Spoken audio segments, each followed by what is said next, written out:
Le temps que vous nous rejoigniez, je voudrais commencer à introduire cette session en soulignant à quel point la question environnementale n'est pas du tout distincte de beaucoup de choses qu'on a discutées jusqu'à maintenant.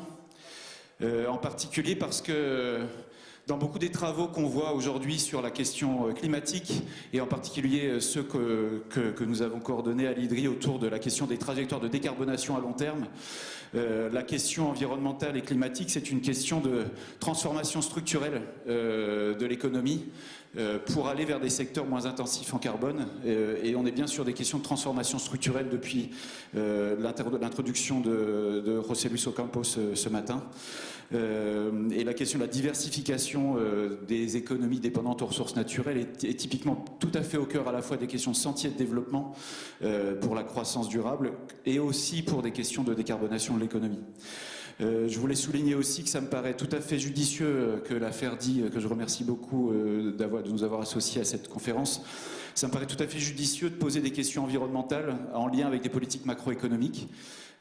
Avec la FERDI, nous avions organisé un séminaire de sensibilisation des dirigeants des ministères des Finances et du Plan de plusieurs pays d'Afrique centrale et de l'Ouest au fait que les politiques climatiques, les NDCs, les Nationally Determined Contributions de l'accord de Paris, étaient de leur responsabilité et pas seulement de celle des ministères de l'Environnement, parce qu'au cœur de l'atteinte des objectifs de l'accord de Paris, à la fois en termes d'adaptation et d'atténuation du changement climatique, il y a des questions macroéconomiques qui sont tout à fait centrales.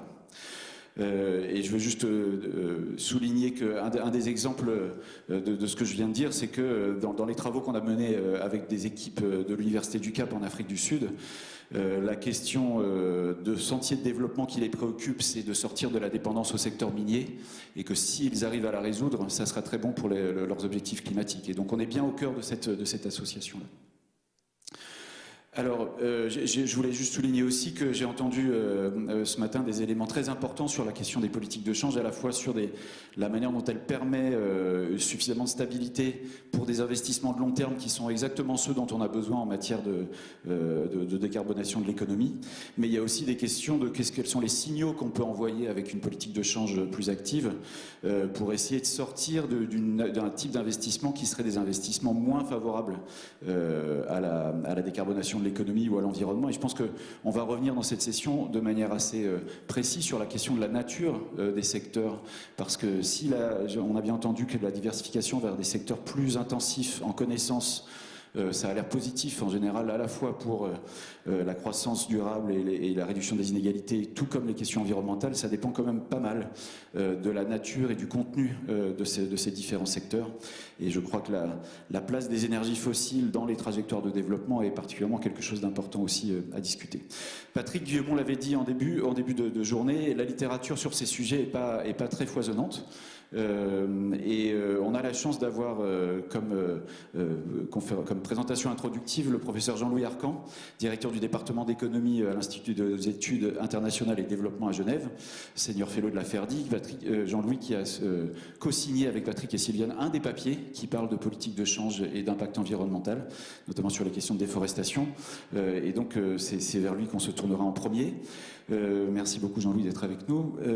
Ensuite Gaël Giraud, parmi les trois personnes qui vont réagir, Gaël Giraud, donc Gaël, tu es chef économiste à l'Agence française de développement, directeur de recherche au CNRS et co-directeur notamment de la chaire énergie et prospérité.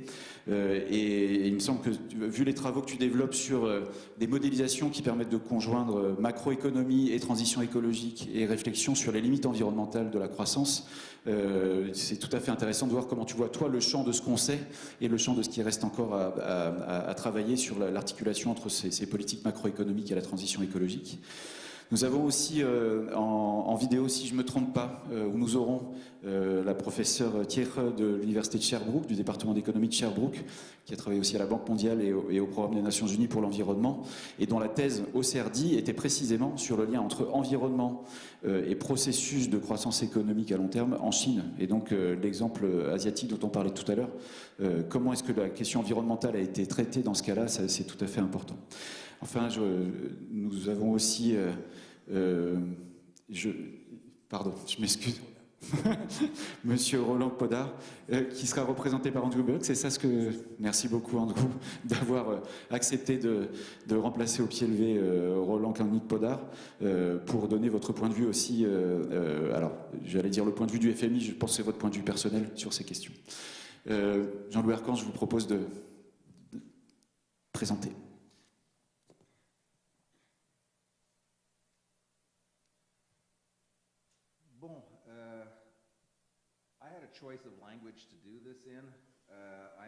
Je suis canadien, né au Cameroun et je travaille en Suisse.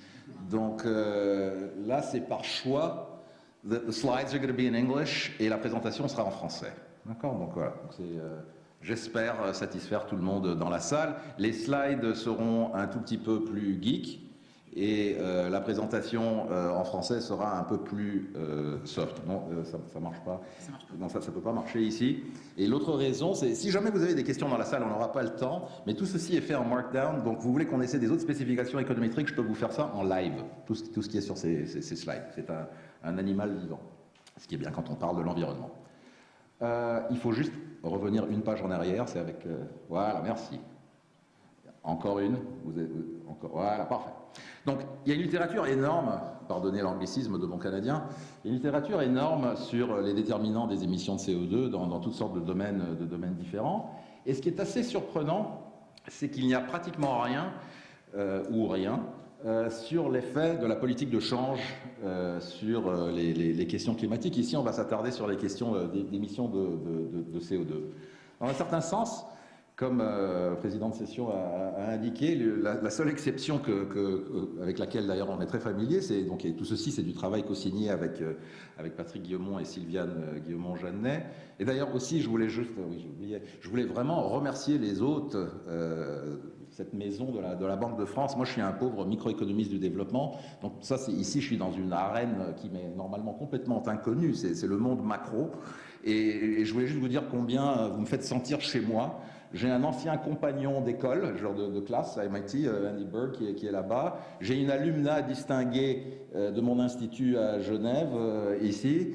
J'ai des gens avec qui j'ai partagé plus d'une décennie de ma vie, les gens du CERDI ici, des anciens étudiants, des anciens collègues, voilà, et même des gens du pays de la Teranga que je ne vois pas depuis assez longtemps. Voilà, donc ça fait vraiment plaisir, et merci.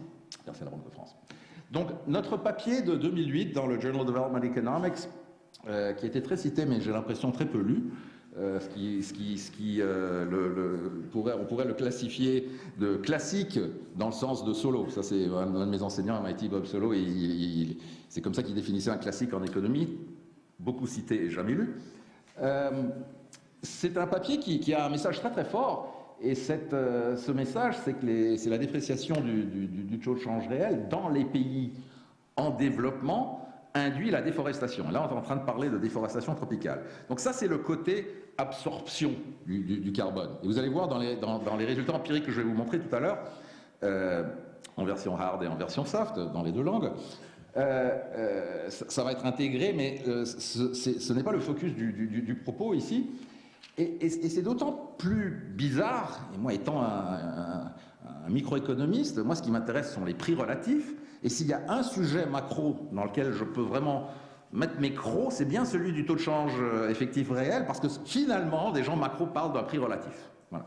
Donc ça me fait sentir à mon aise. Et c'est quand même bizarre qu'il n'y ait rien dans la littérature sur ce sujet, et comment imaginer que le prix relatif des biens non échangeables n'ait pas d'effet sur la pollution et sur les émissions. C'est quand même un petit peu bizarre. Donc ce qu'on va vous... d'autant plus pour les pays en développement, évidemment. Et donc, l'hypothèse que je vais essayer, dont je vais essayer de vous convaincre de la validité aujourd'hui, et je vais vous montrer un fait stylisé empirique que je n'arrive pas encore, en bon microéconomètre, je n'arrive pas encore à tuer. Parce que les microéconomètres, on trouve un résultat et ensuite on passe le temps qu'il faut pour tuer le résultat. Puis si on n'arrive pas à le tuer, à un certain moment, on commence à se dire peut-être qu'il y a quelque chose là. Et là, je pense qu'il y a peut-être quelque chose ici. C'est que les dépréciations du TCER, en fait, augmentent, et ça c'est un résultat très robuste, augmentent les émissions de CO2, mais cet effet marginal des dépréciations, cet effet néfaste des dépréciations, cet effet marginal diminue avec le niveau de développement du pays. Okay. Et je vais terminer, ici je commence avec des choses écrites et à la fin je vais terminer avec un graphique. Okay. Un graphique, mais c'est le message, c'est en fait pour les pays qui ont dans l'échantillon, donc c'est un échantillon de 88 pays, pour les pays qui ont un PIB par tête, c'est une observation, avec un PIB par tête en dessous de 13 000 $, c'est des dollars constants 2010, c'est à peu près 60% de l'échantillon, pas 60% de la population, 60% des observations. Chaque observation est une année pays. L'effet, donc la dépréciation augmente de façon significative et l'élasticité est de moins 0,236, donc c'est un gros chiffre, hein, ce n'est pas empiriquement trivial. Donc les dépréciations ont un effet néfaste, donc augmentent les émissions de CO2. Quand on est au-dessus de 79 000 $, alors là l'effet, par contre, il s'inverse. Mais ça c'est 1,7%, ou en tout cas c'est moins de 2% de l'échantillon. Donc pour les pays en développement, qui évidemment ne sont pas les émetteurs hein, en grande partie, mais pour les pays en développement, les pays à faible revenu, à revenu intermédiaire, l'effet des dépréciations est d'augmenter les émissions de CO2. Alors pourquoi est-ce que ça serait le cas? Et donc, bon, on est en France, peut-être j'aurais dû appeler ça un modèle Disneyland Paris. C'est une terminologie que j'utilise avec mon partenaire dans le crime, Hugo Panitz, à Genève.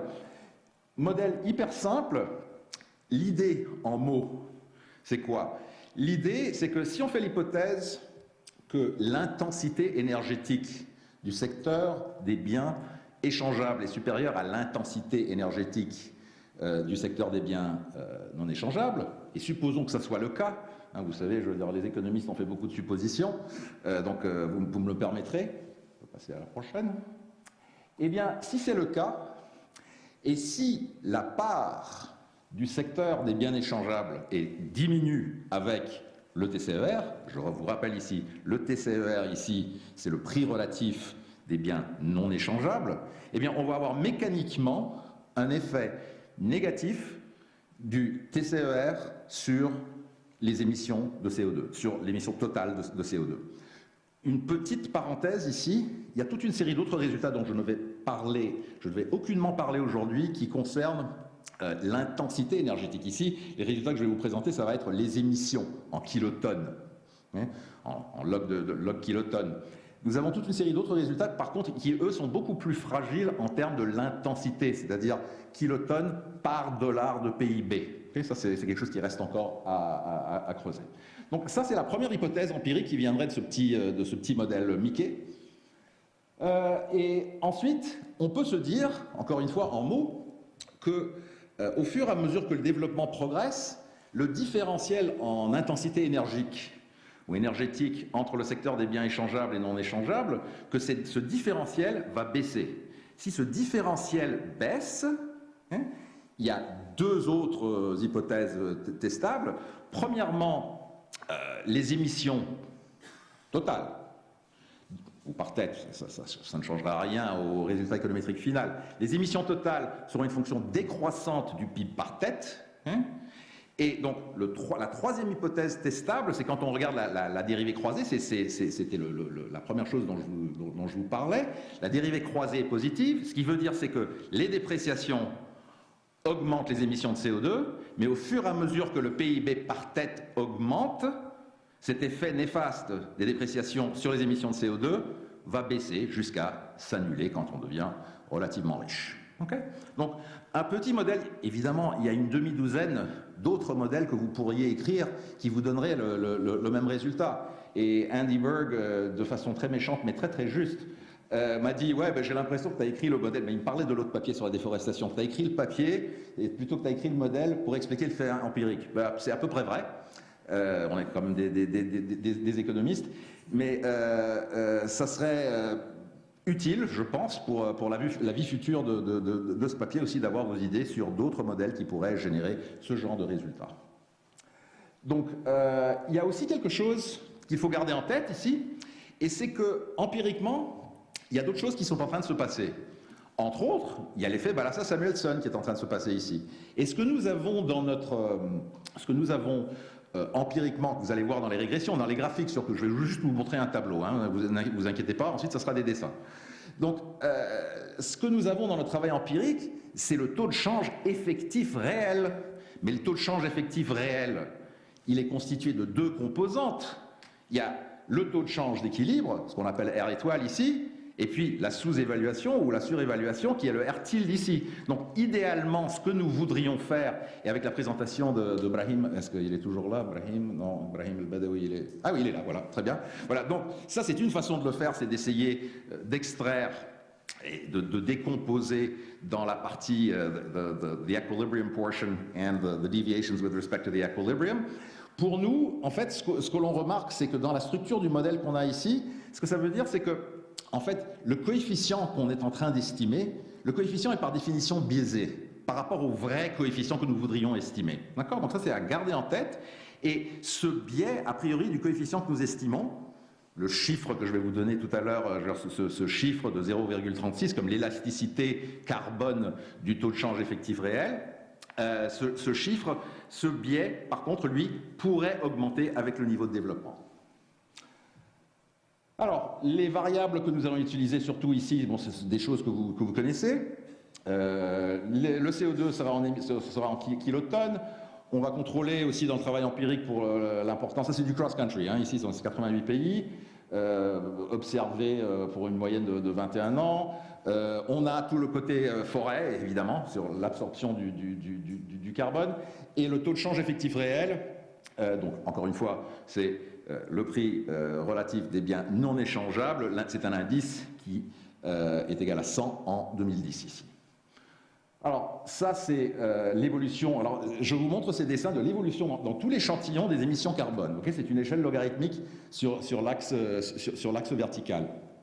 Pour vous montrer, en fait, dans toutes les estimations, donc pour ceux qui sont des geeks dans la salle, on va avoir des effets fixes pays et des effets années. Hein, mais malgré cela, il y a encore pas mal de variance dans les années, dans les données. Okay, donc, malgré le fait que vous voyez, il y a de la variation, mais c'est quand même relativement lisse. La ligne bleue, c'est la moyenne mondiale.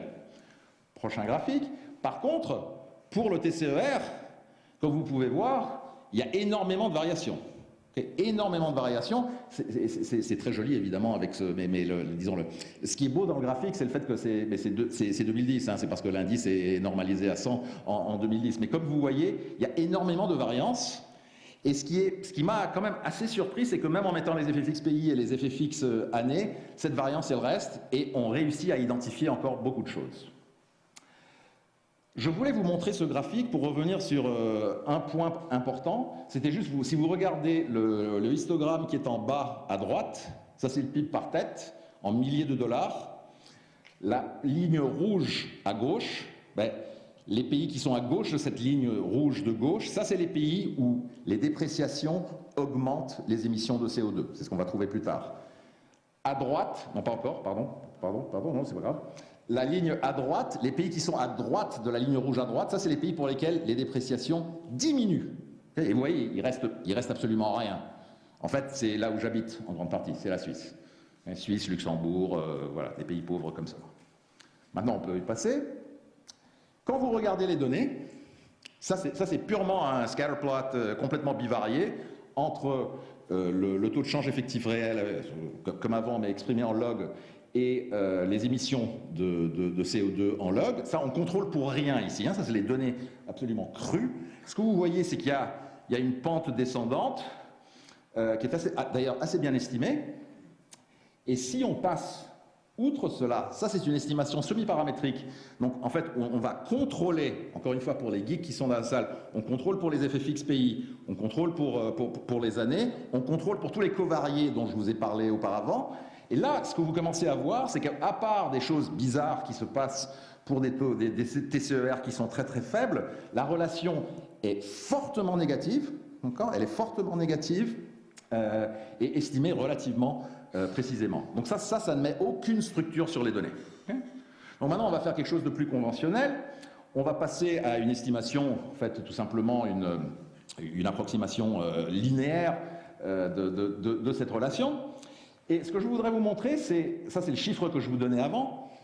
Donc ça, c'est le coefficient, le moins 0,236. Donc ça vous dit, si le TCER augmente d'1%, qu'atterrisse Paribus en contrôlant pour les effets fixes pays, je ne vais pas répéter ça à chaque fois, hein, les effets fixes pays, les effets années et tous les covariés, les émissions de carbone, donc diminuent de 0,236%. Donc ça c'est l'élasticité carbone du taux de change effectif réel. Dans la deuxième colonne, vous voyez que tout ceci, en fait, c'est assez curieux. Et on a essayé tout ce qu'on pouvait, mais ça ne dépend pas du secteur manufacturier, c'est la seule différence dans la colonne 2. Et dans la colonne 3, alors si vous pouvez passer à la prochaine diapo, en fait, donc ça c'est ce que je viens de vous dire. D'ailleurs, vous voyez en fait, en plus dans la colonne 1, c'est pas la peine de regarder le tableau, que la présence de la forêt, évidemment ça absorbe du carbone, quelle surprise, et que l'élasticité en fait PIB, du PIB par rapport aux émissions carbone est à peu près de 1. On est très proche de 1 quand on contrôle pour plus de trucs. On peut arriver plus ou moins, quand on fait le test nul, c'est égal à 1, c'est à peu près égal à 1. Et dans la colonne 2, donc secteur manufacturier, c'est assez intéressant, n'a pas d'effet. Prochaine slide. Vous avez vu que tout à l'heure, il y avait une première partie de la courbe qui était croissante. Donc alors là, on n'a pas une bonne explication de pourquoi il y aurait ce comportement relativement bizarre avec le TCER en dessous de 60. Et c'est une partie relativement petite de l'échantillon. Si je me souviens bien, c'est 200 observations. On fait un spline, et ce qu'on montre en fait, c'est que cet effet-là, dans l'approximation linéaire en spline, c'est non significatif, et c'est la partie, donc on peut passer à la prochaine diapo, ça c'est dans la colonne 3, et donc le coefficient, donc cette élasticité passe à moins 244 plutôt que 236, il est estimé super précisément. Ok. La question ensuite, merci, et restons sur cette diapo, vous vous souvenez de la troisième hypothèse à tester, c'est que cet effet néfaste, donc des dépréciations qui augmentent les émissions carbone, diminue, selon notre modèle Mickey, diminuerait avec le PIB par tête. Alors ça c'est purement bivarié. Ce que vous avez en rouge, donc sur l'axe horizontal vous avez le log du TCER, sur l'axe vertical vous avez le log des émissions carbone en kilotonnes. En rouge vous avez les 2 tiers des pays les plus pauvres. En bleu vous avez le tiers des pays les plus riches en termes de PIB par tête. Et ce que vous voyez ici, ça c'est vraiment purement bivarié, c'est purement illustratif. Corrélation négative, comme on trouve pour les pays pauvres, et plus ou moins pas de corrélation pour les pays riches. Si on passe à la prochaine, et donc là, on est dans la colonne 4, et le coefficient qui est absolument clé, c'est le coefficient sur GDP per capita en milliers de dollars constants américains 2010. C'est ce coefficient de 0,072, ou comme on dirait à Genève de 0,72, qui est estimé relativement précisément. Et je vais conclure avec le graphique que je voudrais que vous gardiez en tête, qui est celui-ci. Ça, c'est l'effet marginal. Alors la raison que j'ai insisté beaucoup sur le histogramme, donc c'est l'effet marginal. Donc l'effet marginal, donc le fait que les dépréciations ont un effet négatif, donc augmentent les émissions de CO2 pour les pays pauvres. Donc c'est les pays qui sont à gauche de la première ligne, de la ligne de gauche, rouge en pointillé. Alors quand vous regardez ce graphique, vous direz ouais mais c'est un tout petit rien, mais je vous ai montré avant l'histogramme de la distribution. C'est 60% des observations qui se situent là. Et donc où l'intervalle de confiance à 95% se trouve entièrement en zone négative. Et il faut monter jusqu'à nos amis helvètes et luxembourgeois à 79 000 pour que l'intervalle de confiance soit entièrement au-dessus. Ah oui, et dernier codicile, donc le message que je voudrais que vous reteniez, dans les pays pauvres, les dépréciations du TCER, les dépréciations du taux de change augmentent les émissions. Cet effet s'estompe au fur et à mesure que le processus de développement progresse. Et dernier graphique, si vous pouvez juste me le mettre, il n'y a pas de courbe de Kuznets environnementale. Ça, c'est tout simplement, on a flippé tout simplement l'effet marginal. Donc ça, c'est l'effet marginal du PIB par tête sur donc évidemment, qui diminue. L'effet marginal est négatif. C'est l'effet marginal du PIB par tête sur les émissions, et on voit que l'effet marginal reste toujours négatif, quelle que soit la valeur du TCER. Voilà, je m'arrête là. Merci beaucoup.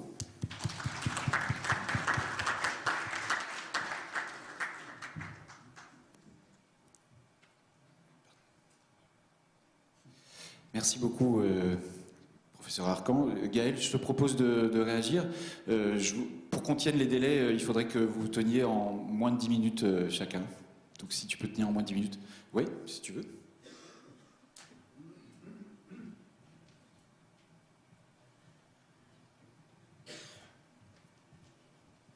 Merci beaucoup pour l'invitation. Je vais essayer de faire très bref et je vais parler en français. Bon, Jean-Louis a dit l'essentiel, évidemment. Je vais simplement souligner quelques points qu'il a brillamment exposés. Il y a une quasi-absence de travaux sur ce lien entre, disons, commerce international et en particulier dynamique des taux de change d'un côté et des règlements climatiques et en particulier émissions de CO2 de l'autre.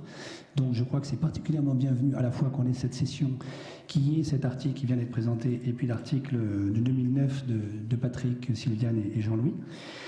Ça, c'est le premier point. Le deuxième point, il me semble que les deux articles sont intimement liés l'un à l'autre, parce qu'il y a un auteur commun et aussi parce qu'à mon avis, une bonne partie des conclusions, en réalité, se confortent l'une l'autre. La conclusion générale, Jean-Louis l'a dit, mais je le redis, du papier antérieur, de 2008, c'était la dépréciation du taux de change réel accroît la déforestation dans les pays à faible revenu et aurait tendance à la diminuer dans les pays développés. Le taux de déforestation global dans le monde serait déterminé par les taux de croissance relatifs des pays développés et en développement. Et puis, une convergence réelle entre les pays devrait ralentir ou diminuer la déforestation, tandis que l'accroissement des inégalités, au contraire, devrait augmenter la déforestation dans les pays pauvres. À ce sujet, j'ouvre une parenthèse. Si c'est le cas, alors il y a un vrai débat qui s'ouvre aujourd'hui sur la question des inégalités. En particulier, si on tient compte, par exemple, du Gini absolu et pas simplement du Gini relatif, ou bien si on minore un tout petit peu l'intervention de la Chine, on voit que les inégalités entre pays pourraient aussi avoir augmenté, en quel cas on n'assiste pas à une vraie convergence aujourd'hui, ce qui veut dire que ça peut être de nature à, si on croit au résultat de 2008, favoriser la déforestation dans les pays pauvres. Alors, le lien avec le papier que vient de nous présenter Jean-Louis, à mon avis, est assez immédiat. Au fond, le papier de la contribution de Jean-Louis Arcan, c'est d'élargir le papier 2008 aux activités émettrices de gaz à effet de serre, quelles qu'elles soient, et pas simplement, j'allais dire, à la question de la déforestation. Les hypothèses de fond, à mon avis, sur lesquelles il faut qu'on ait une discussion, pour au fond complexifier le résultat, à la fois le Mickey Mouse Model et puis les résultats empiriques, je les redis très rapidement. La première, c'est que les activités échangeables, tradables, dans les pays en voie de développement, sont plus intenses en carbone que les non-tradables. Dans les pays développés, en revanche, il n'y aurait pas de différence. Là, il y a, à mon avis, un premier point d'attention sur lequel il y a certainement une discussion à avoir. Comme vous le savez, il y a une grosse littérature sur qu'est-ce que c'est que les tradables, non-tradables, par opposition à traded, non-traded, à partir de quand est-ce qu'un secteur devient vraiment échangeable ou pas. Il y a, comme vous le savez, beaucoup de discussions. Je ne rentre pas dans ce débat strictement méthodo, mais à mon avis, il y a un deuxième aspect dans l'hypothèse qui mérite d'être souligné, qui est certainement l'hypothèse est très convaincante, sauf si on tient compte des consommations intermédiaires. Il y a beaucoup de pays, je pense évidemment par exemple à la Chine et au Vietnam, pour lesquels la consommation intermédiaire est extrêmement gourmande en CO2, en carbone, à une intensité carbone très élevée. Il suffit de penser au transport, par exemple. Alors, en consommation finale, c'est très certainement vrai. Si on tient compte des consommateurs intermédiaires, il y a certainement un débat à avoir là-dessus. Et puis, il y a une deuxième hypothèse de fond, à mon avis, qui est que la part relative des activités échangeables dépend du taux de change réel et augmente avec la dépréciation de la devise. Voilà. Ça, à mon avis, c'est moins controversé en français, mais malgré tout, c'est certainement une hypothèse forte. Jean-Louis, tu me contrediras, qui pilote une partie du résultat. La conclusion, bon, Jean-Louis l'a dit, c'est la dépréciation d'une devise ceteris paribus devrait entraîner, pour les pays pauvres en tout cas, une hausse relative des émissions. Du fait de l'accroissement de la part relative du secteur échangeable, tradable, par rapport au secteur non-tradable. Et puis, il y a aussi un autre aspect que tu n'as pas tout à fait repris dans ta exposition orale, mais qui est dans le papier, qui est un effet de long terme de la diffusion technologique, qui serait la dépréciation dans les pays émergents, induirait une moindre hausse relative des émissions grâce à la diffusion de la technologie. Donc, quelques remarques, simplement pour... Alors, pardon, première remarque, Je crois que la cohérence est très forte avec le papier 2008. En fait, on pourrait très bien interpréter le papier 2008 comme un cas particulier de celui-ci, en disant, dans le papier 2008, en fait, l'activité tradable, c'est la forêt, en tout cas les produits de la forêt, et l'activité non tradable, au moins dans les pays à faible revenu, c'est les produits agricoles, puisque souvent l'agriculture dans ces pays-là est protégée. Et dans ce cas-là, on retrouverait que la dépréciation entraîne une hausse de la déforestation. Donc il y aurait une cohérence entre les deux papiers. Je reviens. Alors, les autres remarques, discussions qu'on peut avoir, c'est donc ce que je disais il y a un instant, c'est-à-dire l'intensité carbone relative entre les secteurs ouverts, disons, aux échanges et les secteurs non ouverts aux échanges. Bon. Et puis, évidemment, il y a un autre aspect qui, moi, alors là, plutôt comme macroéconomiste, évidemment, m'interroge, mais c'est normal. C'est l'effet Balassa-Samuelson. Bon, c'est quand même difficile aujourd'hui, je crois, mais je pense qu'on est tous d'accord avec ça, de prendre comme une donnée intangible l'effet Balassa-Samuelson, qui n'est pas complètement vérifié empiriquement. Et du coup aussi, si on se dit, mais au fond, si on ne croit plus complètement à l'effet Balassa-Samuelson, comment est-ce qu'on peut traiter ce type de questions? Je n'ai pas de réponse toute faite, malheureusement, mais je crois que ça pointe vers l'ouverture d'une réflexion, alors plus théorique cette fois-ci, qui est, si on prend un peu de distance par rapport au fond, au Horse Model de Heckscher-Samuelson-Olin, ou Heckscher-Olin-Samuelson, qu'est-ce qu'il faudrait faire? Et du coup, qu'est-ce qu'on pourrait essayer d'imaginer pour traiter cette même question, avec les mêmes résultats empiriques, mais avec un Mickey Model un peu différent, dans lequel, en tout cas, moi, auquel je pourrais croire davantage, parce qu'il dépendrait moins, en tout cas, de quelque chose d'aussi massif que l'effet Balassa-Samuelson. Il me semble qu'il faudrait viser quelque chose qui ressemblerait à une description hors équilibre de dynamique de taux de change de court terme, parce qu'il y a quand même une difficulté, me semble-t-il, dans cette discussion, c'est que si on a des résultats intéressants à long terme, le problème du climat, c'est que c'est aujourd'hui, on le sait tous, l'urgence écologique, c'est maintenant, et donc non seulement la Keynes, pour la deuxième fois, a raison, d'abord parce qu'à long terme, on sera tous morts, et ensuite parce qu'à long terme, le climat sera complètement, vraiment déréglé, ce sera trop tard. Donc la question climatique doit se poser en considérant des questions de court terme pour lesquelles on ne peut pas faire l'hypothèse que toutes nos économies sont déjà à l'équilibre et qu'on peut se contenter de regarder les propriétés d'équilibre de long terme. Donc il faut probablement, à mon avis, essayer de construire des modèles dans lesquels on a des dynamiques hors équilibre de court terme, c'est ça le plus intéressant. Mais ce qui vaut pour ce papier comme pour 95% de la littérature, hein, ce n'est pas spécifique à ce papier-là. Et puis dans lesquels on peut regarder aussi les effets monétaires et financiers, et pas simplement les effets de taux de change réels. Si on inclut les cycles financiers et les flux financiers dans l'image, la représentation qu'on se fait de la dynamique des taux de change, quid de l'histoire qu'on est en train de raconter? Voilà. Ça vaut pour, à mon avis, l'ensemble de tout ce qui dépend de Balassa-Samuelson et plus globalement d'Heckscher-Olin. Voilà. J'ai entendu que ce matin, le FMI a pris des positions tout à fait intéressantes sur la libéralisation des échanges financiers aurait accru les inégalités. Bon. Du coup, si on en est à ce type de réflexion-là, je crois que ça vaut la peine de s'interroger sur nos outils théoriques et sur la nécessité aujourd'hui d'essayer d'élaborer des modèles qui donnent des informations dynamiques de court terme hors équilibre, à la fois avec des cycles monétaires réels et des cycles financiers, dans lesquels on capture les aspects nominaux qui sont au moins aussi importants que les aspects réels. Voilà. Et puis, une dernière remarque sur un sujet que tu as peu abordé, Jean-Louis, dans ton exposé, c'est la diffusion de la productivité du secteur tradable vers le secteur non échangeable avec le niveau de développement. Là, certainement, on a besoin davantage de chair empirique sur cet aspect-là, parce que ça aussi, c'est assez probablement sujet à discussion. Voilà. Tout ceci dans un contexte où, évidemment, je ne peux que me féliciter qu'on puisse avoir ce type de discussion, qu'il y ait cet article-là, qui apporte une pierre décisive à l'étude de la question de la dynamique des taux de change en lien avec les émissions de CO2 dans les pays à faible revenu. Merci beaucoup. Merci beaucoup, Gaël. Alors, on devrait pouvoir avoir la connexion avec Sherbrooke, si je ne me trompe pas, pour donner la parole. Ah, c'est une vidéo, pardon. Eh bien... Très bien, pas de souci. Fabienne, je vous laisse lancer ça.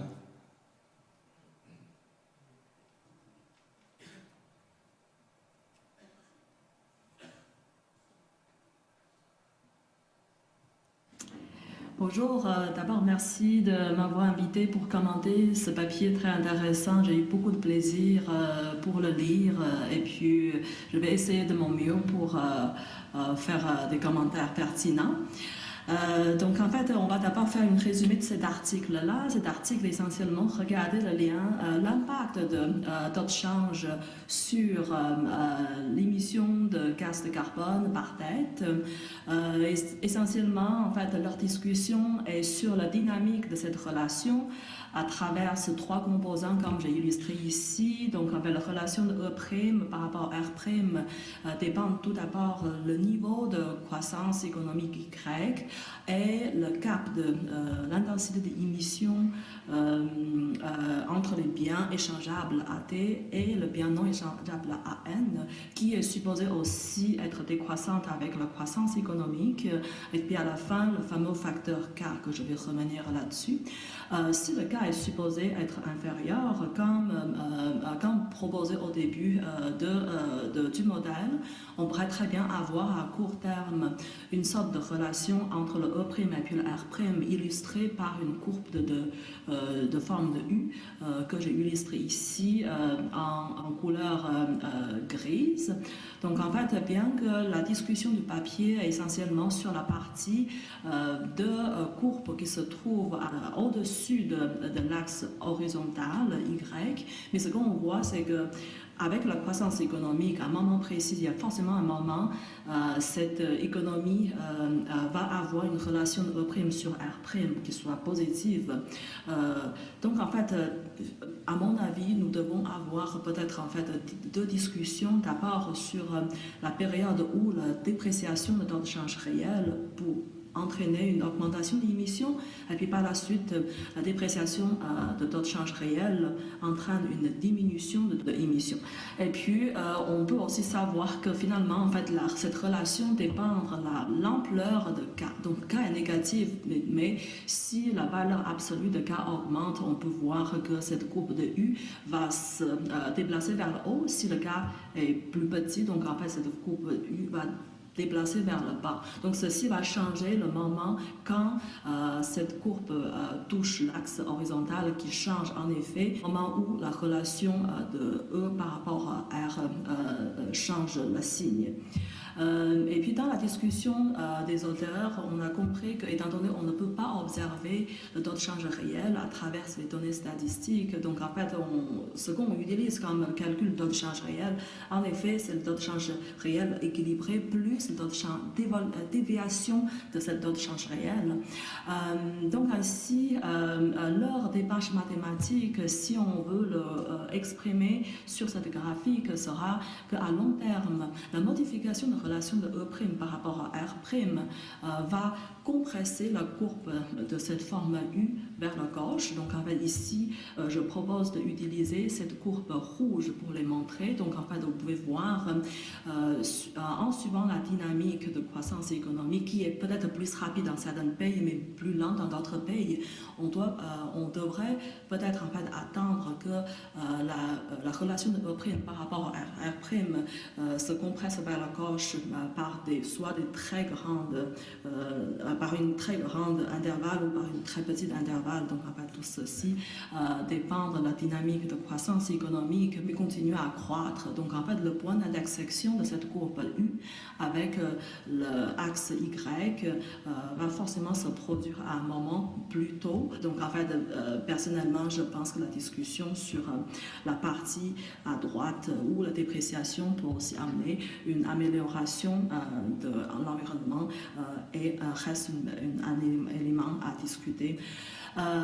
J'ai énormément de plaisir à lire ce papier et puis ça me fait rappeler beaucoup de contenu dans l'économie de l'environnement. Par exemple, je trouve un très fort lien entre cet article et la littérature sur le couple de Kuznets environnemental, ainsi la littérature sur le lien entre le commerce et l'environnement. Cet article essentiellement, c'est de proposer une forme fonctionnelle via deux canaux qui sont complètement nouveaux pour réinterpréter la relation entre la croissance économique, commerce international et l'émission de CO2. Donc ces deux canaux sont à part la politique de change.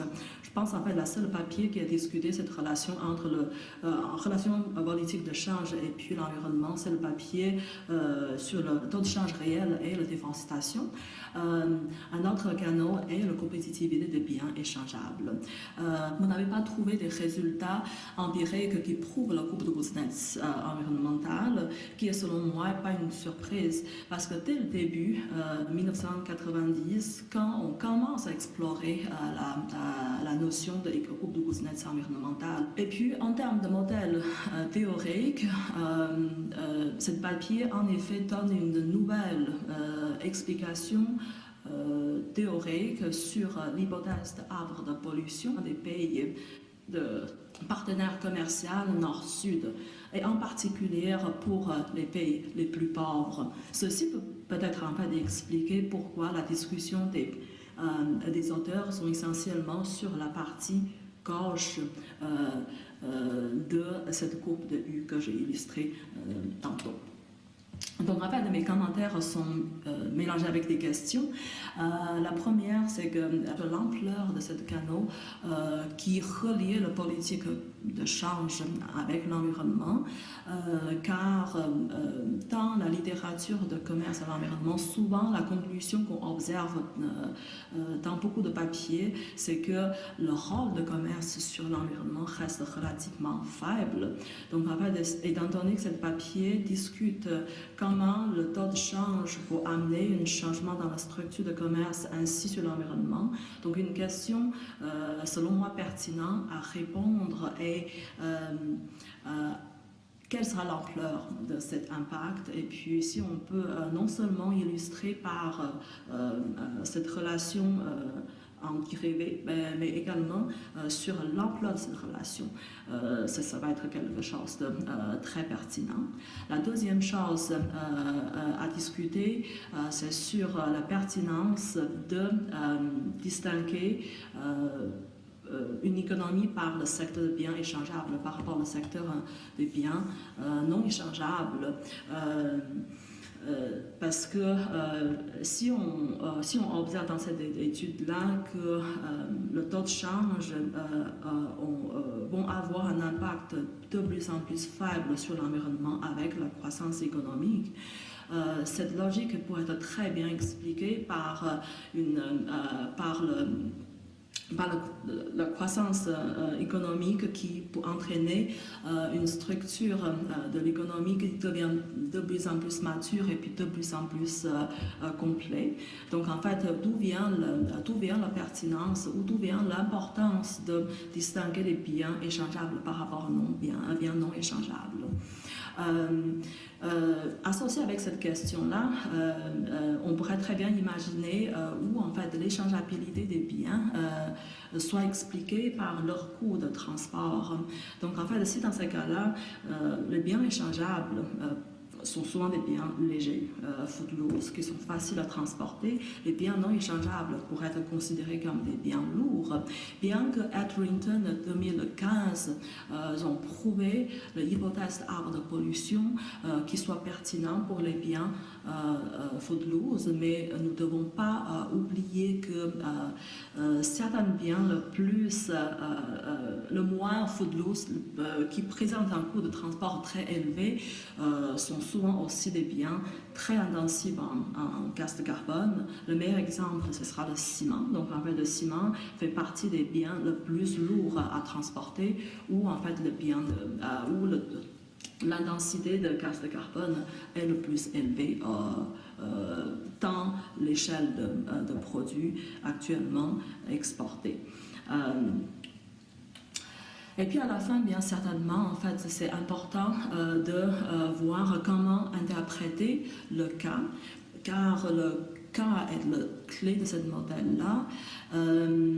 K est supposé inférieur à 0 car le modèle est essentiellement basé sur l'hypothèse que les biens échangeables sont plus intensifs en carbone que des biens non échangeables. Que j'ai déjà mis une sorte de bémol dans les acétates précédents. Et puis la deuxième chose, c'est que l'explication de cas est essentiellement embrouillée dans certains sens par le fait que nous ne pouvons pas directement observer le taux de change réel à équilibre à long terme. Donc en fait, une question qui est directement associée est que est-ce que ce ne sera pas aussi intéressant de regarder les impacts de R sur le E à long terme, donc via peut-être des modèles de série chronologique pour qu'on puisse avoir un peu plus d'intuition sur le cas et puis en même temps de démontrer que l'hypothèse où on suppose que le cas soit inférieur à 0 est une hypothèse valide pour la plupart des pays ou pour certains pays qui comportent certaines particularités économiques. À la fin, donc en fait, j'ai certaines l'impression que le modèle présenté dans cet article-là est plus pertinent pour des pays de certains niveaux de développement, plus précisément des pays en début de son processus d'industrialisation ou de processus de développement économique. Ça, c'est cependant une similitude avec la littérature de Coupe de Kuznets où en fait la plupart du monde sont quasiment tous d'accord que le couple de Kuznets s'applique mieux dans des contextes où on distingue seulement l'économie entre économie agricole et puis les économies industrielles, parce que là, en fait, l'économie agricole, elles ont un niveau d'intensité d'émissions plus faible par rapport au secteur industriel, mais cependant, dans des pays plus riches, comme nous savons tous, les secteurs agricoles de ces pays-là présentent aussi des incidences climatiques extrêmement importantes. Voilà, donc en fait je vais m'arrêter ici, donc merci encore pour l'invitation et puis je trouve l'article très prometteur et puis j'ai hâte de voir le développement futur de cet article. Merci, bonne journée. Bien, Jean-Louis, vous voyez plein de questions à la fois sur la modélisation en détail et puis sur l'interprétation qu'on peut faire de votre papier. Je passe tout de suite la parole à Andrew pour quelques remarques. Vous avez aussi un peu moins de 10 minutes si vous y arrivez. Je pense que ça marche. Je crois que c'était pour la présentation de Jean-Louis que ça ne marchait pas. Ok, merci beaucoup. Comme vous avez entendu dire, mon collègue Roland Bordard n'a pas pu venir au dernier moment à cause des problèmes logistiques. Et donc, je vais le remplacer et essayer de dire ce qu'il aurait dit. Patrick m'a convaincu d'essayer en français. Donc, on y va et je m'excuse pour l'autre raison maintenant, d'avance. Donc, ce papier, je félicite les auteurs. Quand je dis je veux dire Roland en général. Moi aussi. Mais en tout cas, nous félicitons les auteurs pour un papier très intéressant, très important et avec des résultats très robustes, paraît-il, qui donnent des idées, enfin, qui montrent un trade-off, qui souligne un trade-off entre la croissance et l'environnement en ce qui concerne la politique d'échange. Deux points qui pourraient être discutés davantage. D'abord, dans le papier, le changement technologique est en général, peut-être implicitement, considéré comme un phénomène de long terme. Pourtant, ce qui se passe dans le monde aujourd'hui, on ne sait pas, mais on parle beaucoup de quatrième révolution internationale et tout ça. Et est-ce que ce changement sont peut-être plus rapides, plus disruptifs? Et si je peux maintenant, moi, me permettre d'ajouter quelque chose, on peut se demander si ces relations empiriques qui dépendent des années d'il y a 20 ans, etc., qui si le changement technique sur comment le AI, les robots et tout ça, ça ne va pas changer les relations entre l'industrialisation, la croissance et le développement. Deuxième point, il y a des raisons pour se douter de cette relation. C'est-à-dire, par exemple, la dépréciation de taux d'échange peut réduire les émissions de CO2 à cause du fait qu'un taux d'échange surévalué peut inciter l'importation des produits pétroliers, autres produits pétroliers, et donc on dit souvent au Fonds monétaire encourager la surconsommation de ces produits. Mais, comme j'ai dit, ce papier est très utile. Je me permets 2-3 autres commentaires. Moi, j'aimerais voir un peu plus sur les mécanismes. C'est normal, il suppose que l'intensité énergétique de traded sector est plus élevée, relativement plus élevée dans les pays plus pauvres.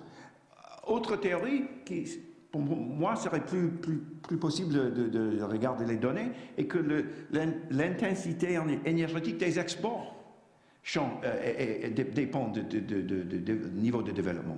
Et j'aurais supposé qu'il y aurait des données sur l'intensité énergétique des exports. Si on suppose qu'un taux d'échange plus déprécié mène à des exportations plus élevées, le reste suit. Mais qu'est-ce qui se passe dans un pays qui perd la moitié de sa capacité d'exporter? Par exemple, parce que les mines ferment. Qu'est-ce qui va se passer? Le taux d'échange va baisser beaucoup, et les exportations et importations vont baisser. Donc ce n'est pas évident, même ce mécanisme que j'ai décrit n'est pas évident. Et ça peut peut-être expliquer cette partie de courbe étrange dont tu as parlé, où ça va dans le mauvais sens. On peut expliquer les deux sens, si on veut. Mais le dernier commentaire que nous voulons faire est que c'est un peu étrange pour moi de mettre l'emphase sur ce trade-off pour les pays les plus pauvres, qui après tout ne sont pas les grands contributeurs à la global warming, et qui vont souffrir le plus en général, et qui sont le moins bien placés pour répondre. Et donc, on va renverser la question et poser la question: est-ce que la politique de taux d'échange peut aider des pays à répondre à global warming? Et je vais finir avec quelques slides sur ça. D'abord, la fréquence de désastres naturels augmente, et des gens disent que ça va continuer avec le global warming. Les coûts sont significatifs. Et à droite, on peut voir qu'en effet, les coûts paraissent être moins importants pour les pays avec régime flexible. C'est une sorte de résultat forme réduite, mais c'est quand même le cas. Donc, Roland a fait un exercice empirique pour cette conférence, qui n'a pas déjà écrite dans un papier, se poser la question: est-ce que la politique de change fait une différence pour la relation entre les désastres naturels et la croissance? Et ce qu'il a fait, il a fait une régression de la croissance. Sur l'incidence, sur le fait qu'il y ait un désastre naturel, et il regarde le désastre se passe à année 0, après, qu'est-ce qui se passe à la croissance dans les années qui suivent. Et ça, c'est pour tous les pays dans l'échantillon. Il y a beaucoup de contrôles, produits par habitant, inflation, dépenses publiques, etc. Et il n'y a pas grande réponse en général.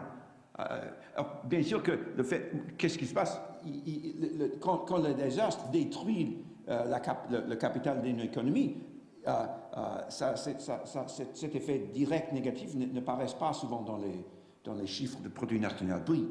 Et la reconstruction peut paraître dans les chiffres. En tout cas, il n'y a pas de réaction. Qu'est-ce qui se passe si on divise entre flexible et régime fixe et flexible? Et c'est assez frappant pour les pays avec un régime fixe. Il y a un effet négatif sur la croissance avec impact et qui dure pour deux années à peu près. Et après, ils reviennent à leur trajectoire antérieure. Donc il n'y a pas d'effet permanent de cet hurricane ou tornado ou earthquake. Mais il y a beaucoup plus, il y a de volatilité et de croissance. Alors que pour les pays flexibles, il n'y a pas en général, en moyenne, il n'y a pas d'effet. Ce qui souligne donc la conclusion est que le régime fait une différence. Ce n'est pas la première. Enfin, il y a d'autres papiers qui arrivent à la même conclusion, mais c'est assez frappant. Et ça, sans doute, c'est une des raisons pour lesquelles on choisirait un régime de change, et ce n'est pas le plus important. Et il y a d'autres raisons pour lesquelles, bien sûr, on devrait avoir... il y a d'autres raisons pour être cautious, excusez-moi, sur ce résultat. Et d'autres politiques qui sont plus importantes pour avoir de résilience. Mais c'est toujours que ça revient à des thèmes qu'on a vus antérieurement sur la question de régime, de taux d'échange et de volatilité vers les chocs, étant et parmi eux les chocs qui viennent de l'environnement. Merci. Merci beaucoup. Merci beaucoup Andrew et merci à Roland donc, d'avoir préparé ça. Ce que je vous propose, c'est que Jean-Louis puisse réagir rapidement si vous le souhaitez. Et on a, je pense, maximum 5-10 minutes pour les questions. Je suis vraiment désolé, 5 minutes, oui, c'est ce qu'on me dit. Parce que, et donc je vois Monsieur Ocampo qui souhaite intervenir et Monsieur, et ça sera les deux seules questions. Jean-Louis, une première réaction? Mais juste une minute, je dis... Premièrement, Andy a fait exactement c'est Roland en fait qui a fait exactement le cheap shot que Sylviane et moi auquel on s'attendait, mais qui est exactement ça sur les produits énergétiques importés. Et on est tout à fait d'accord. On en discutait hier soir avec Sylviane. Mais ensuite on se dit, hey, comme nos amis britanniques disent, the proof of the pudding is in the eating. Et le coefficient il est quand même négatif. Donc si cet effet est là, il est suffisamment fort pour contrecarrer cet effet. Autre point, c'était ça, c'est juste un commentaire sur les désastres. Je trouve ça super intéressant, surtout que là je vais faire de la provoque. Pour moi, c'est le genre de choses qui montrent que le modèle néoclassique a battu la croissance endogène. Et c'est ce qu'on voyait déjà avec tous les travaux sur la guerre civile. C'est-à-dire, très peu d'années après la fin d'une guerre civile, les pays reviennent à leur sentier de croissance. Si on pense au célèbre papier d'un autre Roland, et Ted Miguel sur le bombardement américain du Vietnam, on se rend compte que des endroits qui sont retournés à l'âge de la pierre avec des bombardements extrêmement intensifs et d'autres endroits qui n'ont pas été touchés, que 20 ans plus tard, il n'y a aucune différence. Et donc le modèle néoclassique verra la leçon. Monsieur Ocampo, je vous en prie. Yeah, let me ask a few questions, but the first one relates to what happens with trading partners. I mean, when, for example, suppose your exchange rate depreciates, you're able to export more, exporter that davantage, reduces the et production cela somewhere réduit else. la production quelque So part, you et do par increase conséquent, CO2, vous augmentez but du there is a CO2, reduction in mais il y a CO2 une elsewhere. réduction du So what CO2 is the net ailleurs. effect? Donc c'est quoi en fait The same l'effet with net the ici? substitute imports. La même chose avec les importations, vous produisez davantage à la maison, mais ailleurs, il y a également moins de production. Donc en fait, il y a un équilibre dans l'émission de CO2, ça c'est le premier point. L'autre point, c'est les implications ici. Et bon, avec les pays en voie de développement, avec une surévaluation du taux de change, en fait, j'espère que votre recommandation, c'est que les pays ne doivent pas s'ajuster, parce que cela augmenterait les émissions en matière de CO2. Mais ceux qui pensent que c'est bien d'avoir des taux de change plus compétitifs dans les pays en voie de développement pour connaître une meilleure croissance, et bien cela peut signifier plusieurs choses. Ça veut dire que peut-être vous devez rattraper. Bon, ça veut dire que les pays en voie de développement, je n'ai pas compris le mot, ou alors devraient s'ajuster davantage, ou les pays développés devraient s'ajuster davantage. Bon, ça peut être logique en fait, parce que ça dépend de là où vous mesurez les émissions de CO2 dans les pays consommateurs. C'est là où il faut évaluer cela, ou les autres pays. Dans notre exemple, on montre la production, la manufacture ici, afin de générer davantage de croissance, enfin qui diminue dans les pays développés. Est-ce que les pays en voie de développement not grow more, or should the developed countries adjust more? Doivent connaître une meilleure croissance, ou est-ce que c'est les pays développés qui doivent s'ajuster? Donc, là où je suis totalement d'accord avec vous, c'est la déforestation. Je suppose que les pays en voie de développement devraient avoir la responsabilité afin d'éviter davantage de déforestation en général. Bon, ceux d'entre nous qui viennent des pays en voie de développement dans la région amazonienne sont tout à fait conscients de cela. Merci beaucoup. Donc une question de monsieur, et après je me tourne vers vous.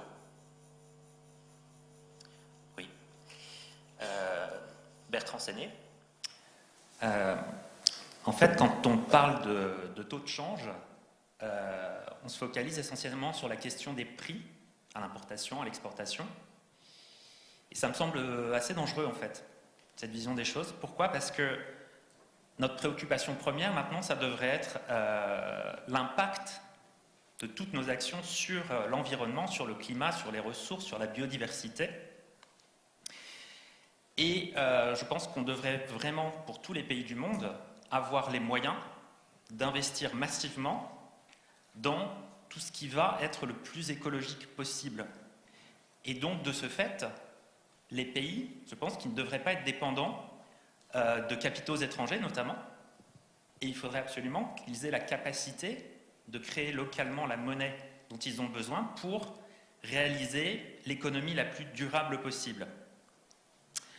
Il faut donc vraiment inventer un nouveau modèle de développement réellement durable, et là on en est très très loin, dans lequel le taux de change serait négocié de la façon la plus juste possible, pour passer d'un modèle, celui dont on a parlé aujourd'hui, qui est finalement gagnant-perdant, parce que quand il y en a qui dévaluent, finalement ça veut dire que de l'autre côté il y a un perdant, à un modèle qui serait beaucoup plus gagnant-gagnant, parce que coopératif, parce que finalement dans le défi qu'on a à relever, tous les pays du monde ont intérêt à échanger juste ce qu'ils ont besoin d'échanger, puisqu'effectivement il y a certaines ressources qui ne sont qu'à certains endroits du monde, et on a tous intérêt à relocaliser notre production. D'un point de vue écologique, c'est absolument évident.